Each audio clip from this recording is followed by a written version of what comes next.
दादा गॅस संपला म्हणते, उद्या या, गाडी बुकिंग नाही, इथं आलं की इथं म्हणतात गॅस संपलेला आहे, इथं या म्हणतात. बाळापूरला गेले, बाळापूरवाले बी तेच सांगतात, गाड्यावाले. DSC नंबर 4दा आले, 4दा गेले सर. मला आता पण गॅस भेटला ना, 2 महिन्यापासून मी परेशान आहे त्या बाबतीत. 2 वर्षापासून सिलेंडर बुकिंग बी नाही, याची सबसिडी नाही, काहीच नाही. आणि सिलेंडर तर सोडून द्या, झालो सिलेंडरला नाही. आणि आम्हाला बोलवायचे फोन करून, या म्हणाले सिलेंडर देतो. आणि कुठं आहे सिलेंडर मग? हा, बुकिंग झालेली आहे, सगळं झालेलं आहे. आधी गॅस बुकिंग करून मला कमीत कमी 2 फेब्रुवारी पासून मी बुकिंग चालू आहे. माझ्या 20 बुकिंग झाल्यात. मला DSC नंबर 10 येऊन गेले.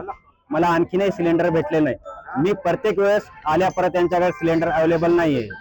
आज फेब्रुवारी महिना झाला, मार्च महिना झाला, एप्रिल महिना झाला, मे महिना झाला, जून चालू आहे, आणखीन सिलेंडर मला भेटलेलं नाही.